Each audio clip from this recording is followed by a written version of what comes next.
رمضان آنے والا ہے. رمضان کے اندر ایک رات ہے شب قدر.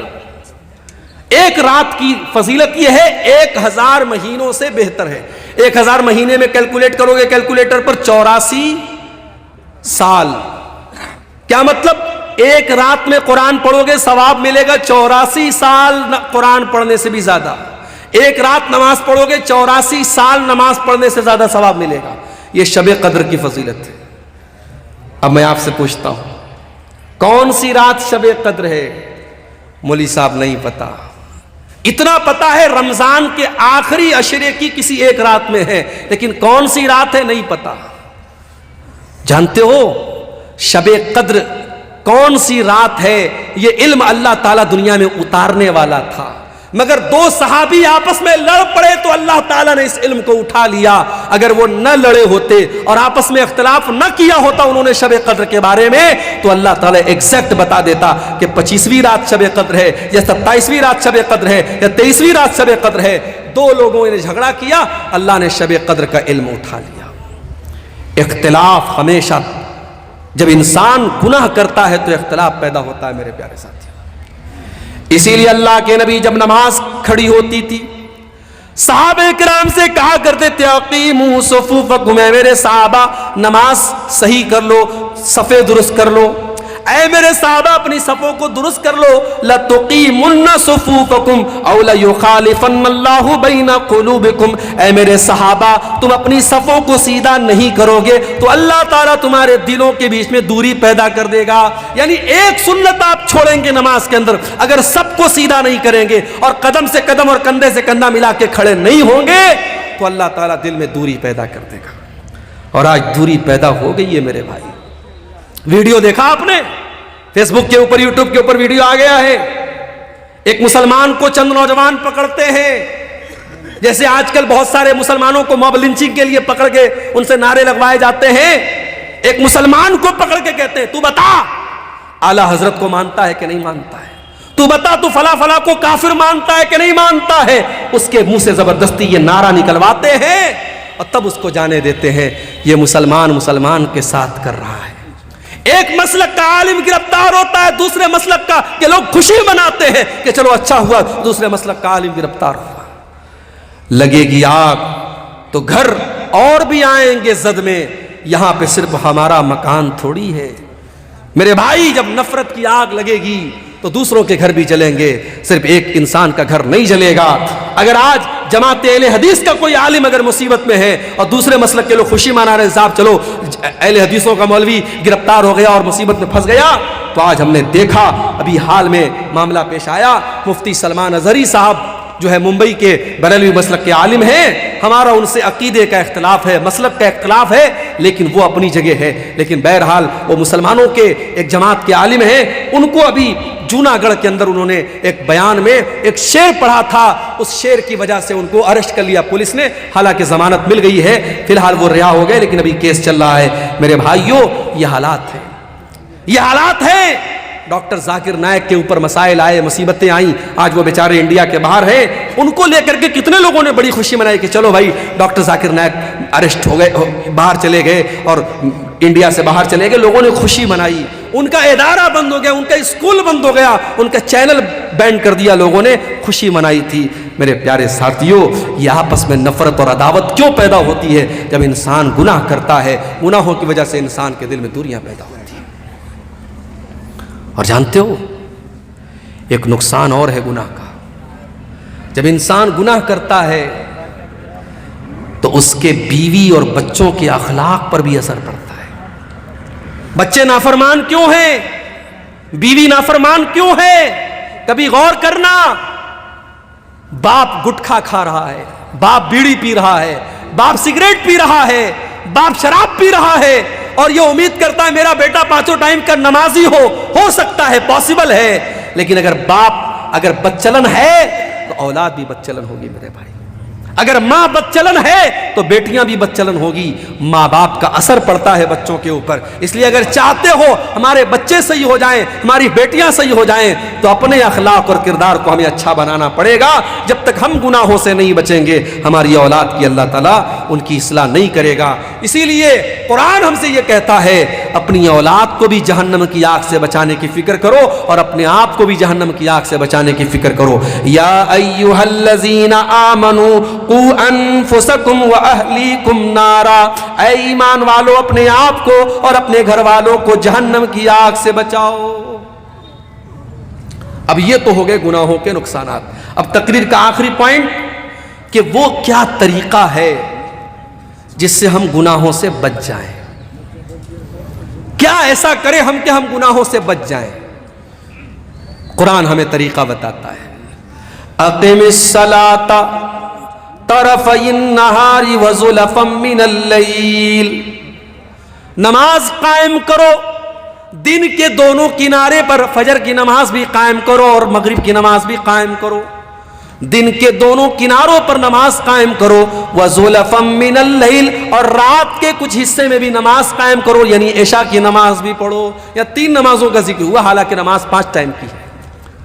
اللہ کہہ رہا ہے دن کے دونوں حصے پہ نماز قائم کرو اور رات کے حصے میں نماز قائم کرو. ان الحسنات یذہبن السیئات, کیونکہ نیکی کرنے سے گناہ مٹ جاتے ہیں. جب آپ نماز کی پابندی کریں گے آٹومیٹک بہت سارے گناہوں سے بچیں گے. ہمارے بہت سارے نوجوان میں جانتا ہوں, انٹرنیٹ کا دور ہے, موبائل پر گندی چیزیں دیکھ رہے ہیں, گندی عادتوں میں پڑے ہوئے ہیں. کبھی کبھی میرے پاس واٹس ایپ پر ایسے نوجوانوں کا میسج بھی آتا ہے, شیخ صاحب ایک گندی عادت میں پڑا ہوا ہوں, دعا کر دیجئے میرے لیے, اللہ مجھے اصلاح, مجھے کوئی طریقہ بتا دیجئے. طریقہ میں قرآن کا آپ کو بتاتا ہوں, قرآن کا طریقہ آپ کو بتاتا ہوں. اقم الصلاۃ ان الصلاۃ تنہی عن الفحشاء والمنکر, نماز قائم کرو, بے شک نماز آپ کو بے حیائی سے اور برائی سے روکے گی. بے حیائی اور برائی سے نماز روکے گی میرے بھائی. جب آپ نماز کی پابندی کریں گے آٹومیٹک بہت ساری گندگی سے, آپ شراب پینے والا اگر شراب بھی پی رہا اور نماز بھی پڑھ رہا ہے, دونوں ایک ساتھ نہیں چل سکتے. جب نماز کی پابندی کرے گا تو شراب کے اڈے پر نہیں جائے گا. جب وہ اپنے دل میں یہ طے کر لے گا مجھے 5 ٹائم نماز پڑھنا ہے, جب دوست لوگ کہیں گے چلو شراب کے اڈے پہ چلو, کہے گا نہیں یار شراب پی لوں گا تو عشاء کیسے پڑھوں گا, فجر کیسے پڑھوں گا, شراب کی عادت چھوٹ جائے گی. موبائل پر گندی چیزیں دیکھ کر کے اپنے آپ کو جو انسان ناپاک کر لیتا تھا, جب اسے اس بات کی چنتا ہوگی مجھے صبح فجر کی نماز پڑھنی ہے, وہ موبائل کو بند کر دے گا, اپنے آپ کو دور کرے گا, نہیں مجھے فجر کی نماز پڑھنی ہے. اپنے دل میں یہ عہد کر لو میرے نوجوان ساتھیوں, اگر اس گندگی سے اپنے آپ کو بچانا چاہتے ہو, اپنے دل میں یہ عہد کر لو مجھے نماز کی پابندی کرنا ہے. اور ایک چیز اور بتا دیتا ہوں آپ کو, کبھی آپ نے دیکھا ہوگا کیمرہ لگا ہوتا ہے ایئرپورٹ پر, کٹیہار اسٹیشن پہ بھی لگا ہوا ہے, پٹنہ اسٹیشن پر بھی لگا ہوا ہے, بڑے بڑے مال میں لگا ہوتا ہے. کیمرہ کیوں لگا رہتا ہے؟ اس کیمرے کا نام کیا ہوتا ہے؟ CCTV camera, security camera. اس کیمرے کا مقصد کیا ہوتا ہے؟ چور چوری کرنے کے پہلے سوچ لے تیری ریکارڈنگ ہو رہی ہے, کسی لڑکی کو چھیڑنے والا سوچ لے تیری تصویر آ رہی ہے کیمرے کے اندر. کیمرہ کا ڈر چور کو خبردار کر دیتا ہے, چھیڑنے والے کو خبردار کر دیتا ہے, نہیں غلط کام مت کرنا, کیمرہ ریکارڈ کر رہا ہے. دنیا کے کیمرے سے ڈرنے والوں, اللہ کا کیمرہ بھی آن ہے 24 گھنٹے. اللہ کی نظر تمہارے اوپر 24 گھنٹے ہے. اللہ کے فرشتے اپنے کیمرے میں سب ریکارڈ کر رہے ہیں, اور اللہ کا کیمرہ کبھی آف ہونے والا نہیں ہے. وَإِنَّ عَلَيْكُمْ لَحَافِظِينَ كِرَامًا كَاتِبِينَ يَعْلَمُونَ مَا تَفْعَلُونَ, میرے کرامن کاتبین تمہاری ایک ایک ایکٹیویٹی کو ریکارڈ کر رہے ہیں, ایک ایک عمل کو لکھ رہے ہیں. ما یلفظ من قول الا لدیہ رقیب عتید, بندہ جب اپنے منہ سے کوئی لفظ بھی نکالتا ہے فرشتے اس کو بھی ریکارڈ کرتے ہیں. میرے پیارے ساتھیوں, جب یہ دل میں ڈر پیدا ہوگا, اللہ کا کیمرہ سب ریکارڈ کر رہا ہے, انسان گناہوں سے بچے گا. اور گناہوں سے بچنا ہے تو تیسرا کام یہ کرو, قرآن سے اپنا تعلق جوڑ دو. قرآن کے اندر یہ کمال ہے کہ قرآن پڑھنے والا جب قرآن سے اپنا تعلق جوڑتا ہے, اللہ کے کلام کا نور اسے گناہوں سے بچاتا ہے. وَنُنَزِّلُ مِنَ الْقُرْآنِ مَا هُوَ شِفَاءٌ وَرَحْمَةٌ، یہ قرآن لوگوں کے لیے شفا ہے اور یہ قرآن لوگوں کے لیے رحمت ہے۔ قرآن میں بخار کا علاج نہیں ہے، قرآن میں زکام کا علاج نہیں ہے، قرآن میں ہماری روح کی بیماریوں کا علاج ہے۔ قرآن ہمارے روح کی جو بیماریاں ہوتی ہیں، جو گناہوں کی بیماریاں ہوتی ہیں، قرآن ہماری روح کی بیماریوں کا علاج کرتا ہے۔ قرآن کی تلاوت پابندی سے کرو میرے بھائی۔ آج کے دور میں تو موبائل موجود ہے، موبائل پر قرآن کا ایپ ڈاؤن لوڈ کر لو، ڈیلی کوشش کرو آدھا پارہ، 1 پارہ، 1.5 پارہ، 2 پارہ، جتنی اللہ آپ کو توفیق دیتا ہے ڈیلی قرآن کی تلاوت کرو، بہت سارے گناہوں سے آپ بچو گے۔ اور تیسرا کام بتا رہا ہوں، نوٹ کر لو، الصدقۃ تطفئ غضب الرب، صدقہ خیرات کرنے سے اللہ تعالیٰ کی ناراضگی دور ہوتی ہے۔ اپنی عادت بنا لو، زکوٰۃ تو جو دینا ہے 1 لاکھ روپیہ اللہ نے مجھے دیا، مجھے 2,500 زکوٰۃ دینا ہے، 1 کروڑ دیا ہے 2.5 لاکھ دینا ہے، وہ تو زکوٰۃ ہے۔ صدقہ خیرات، نوکری کرنے والا ایک اپنے اوپر پابندی کر لے، 50,000 روپیہ نوکری میں تنخواہ مل رہی ہے، 50,000 بہت ہوتا ہے، ہر مہینے 500 روپیہ میں صدقہ کروں گا۔ زکوٰۃ جو سال میں دیتا ہوں وہ الگ ہے، صدقہ کروں گا۔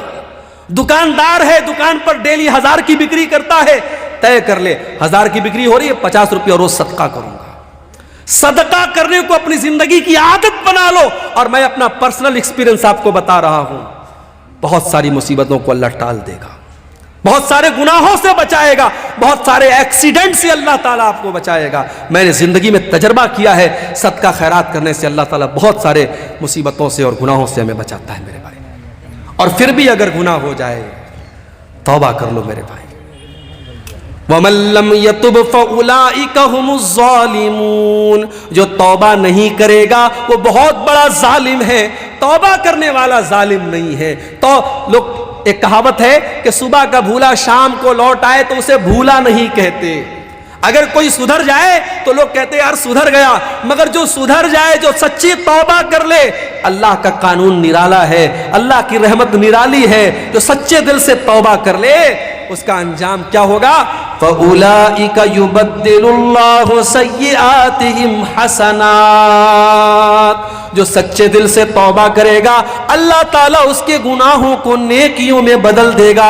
کل تک اس نے جتنے گناہ کیے ہیں اللہ اس کے گناہوں کو کنورٹ کر دے گا نیکیوں میں، اس کے نام اعمال میں نیکیاں لکھ دی جائیں گی اگر سچی توبہ کرے گا۔ اور سچی توبہ کس کو کہتے ہیں؟ یہ آخری بات بتا رہا ہوں، اس کو نوٹ کر لو اور بات ختم کرتے ہیں۔ میں بھی بیمار ہو گیا، آج اتفاق سے منیہاری گھاٹ سے کٹیہار تک بائک پر بیٹھ کے آیا، ٹھنڈی ٹھنڈی ہوائیں چل رہی تھی، سردی کا کافی اثر ہو گیا، مجھے تو لگا کہ تقریر بھی ہو پائے گی کہ نہیں ہو پائے گی، لیکن اللہ جزائے خیر دے، یہاں کے لوگوں نے دوا وغیرہ کھلائی اور وکس وغیرہ کی بھاپ لے کے میں آیا تو آپ کے سامنے میں تقریر کر پایا ہوں۔ یہ اللہ کی توفیق ہے میرے بھائی، اور آپ لوگوں کی محبت ہے کہ میں نے آپ کے سامنے اتنی باتیں رکھ دی۔ یہ آخری بات بیان کر کے بات ختم کر رہا ہوں کہ جب ہم توبہ کریں تو قرآن کہتا ہے صرف توبہ نہیں کرنا ہے، توبوا الی اللہ توبۃ نصوحا، سچی توبہ کرنا ہے۔ سچی توبہ کیسی ہوتی ہے؟ نوٹ کر لو، سچی توبہ وہ ہوتی ہے جس کے اندر 3 کنڈیشن پائی جائے۔ پہلی کنڈیشن یہ ہے آپ جس گناہ سے توبہ کر رہے ہیں اس گناہ کو چھوڑ دیجئے۔ شرابی توبہ کرنا چاہتا ہے شراب چھوڑ دے، زانی توبہ کرنا چاہتا ہے زنا چھوڑ دے، بے نمازی توبہ کرنا چاہتا ہے نماز پڑھنا شروع کر دے۔ جس گناہ میں آپ مبتلا ہیں پہلے اس گناہ کو چھوڑ دیجئے، پہلا کام۔ دوسرا کام، اپنے گناہ پر شرمندگی محسوس ہے، یار میں غلط کرتا تھا، مجھے ایسا نہیں کرنا چاہیے تھا، یہ احساس ہونا چاہیے۔ اگر یہ احساس ہے کہ میں نے غلط کیا تو یہ توبہ کی پہلی سیڑھی ہے۔ اور اگر گناہ پر یہ احساس بھی نہیں ہے، آپ غلط کر رہے ہیں، کسی لڑکی کے ساتھ غلط آپ نے کام کیا اور آپ اپنے دوستوں میں فخر کے ساتھ بیان کر رہے ہیں، تو یہ ڈھٹائی ہے، یہ چوری اور سینہ زوری ہے۔ اور یاد رکھو، جو اپنے گناہوں پر اتراتا ہے، گناہوں پر ڈھٹائی کرتا ہے، اللہ تعالیٰ کے اس کی مغفرت کا چانس بہت کم ہے۔ اللہ کے نبی فرماتے ہیں میری امت میں سب کی معافی ہو سکتی ہے مگر اس کی معافی نہیں ہوگی جو کھلم کھلا گناہ کرے گا۔ تو پہلا کام گناہ کو چھوڑ دے، دوسرا کام گناہ پر شرمندہ ہو، اور تیسرا کام کیا کرنا ہے؟ آئندہ فیوچر میں، بھوشیہ میں اس گناہ کو نہ کرنے کا پکا ارادہ کرے۔ پکا ارادہ، یہ نہیں کہ شام کو توبہ کر لی صبح کو پھر وہی کام کرنے لگا، پکا ارادہ کر لے مجھے یہ کام نہیں کرنا ہے۔ یہ 3 چیزیں اگر ہیں تو سچی توبہ ہے۔ اور چوتھی چیز اور شامل کر لو، اگر آپ نے کسی کا حق مارا ہے، کسی کا پیسہ لے لیا ہے، کسی کو گالی دے دی ہے، کسی کی غیبت کی ہے، تو اس سے جا کے معافی مانگ لو اور اس کا جو حق لیا ہے وہ حق دے دو، تب آپ کی توبہ اللہ کے یہاں قبول ہوگی۔ آخر میں یہ گزارش کروں گا میرے بھائیوں، آپ جانتے ہیں یہ ہمارا جو جلسہ ہے یہ مدرسہ تحفیظ القرآن مدرسہ اسلامیہ سیما پور کی طرف سے یہ پروگرام ہوا ہے، اور آپ یہ بھی جانتے ہیں اتنا بڑا پنڈال اور یہ تمام علماء کو بلایا گیا ہے، اور یہ پورا انتظام چندے سے ہوتا ہے، اور جلسے بھی چندے ہی کے لیے ہوتے ہیں۔ بھائیوں نے ہم سے گزارش کی ہے، میں اس فن کا آدمی نہیں ہوں، یہ بھی چندہ کرنا بھی ایک مہارت کی چیز ہوتی ہے، میں وہ فن اور ہنر نہیں جانتا ہوں، لیکن میں آپ سے گزارش کر رہا ہوں، یہ رات کے تقریباً 2 بج رہے ہیں، یہ بڑا سہانا وقت ہے، اللہ تعالیٰ اس وقت میں ہماری نیکیوں کو قبول کرتا ہے۔ آپ آئیے، بڑھ چڑھ کر کے ادارے کو اپنا تعاون دے کر کے جائیے، ہمارے بعد جو لوگ موجود ہیں وہ آپ کے تعاون کو لیں گے۔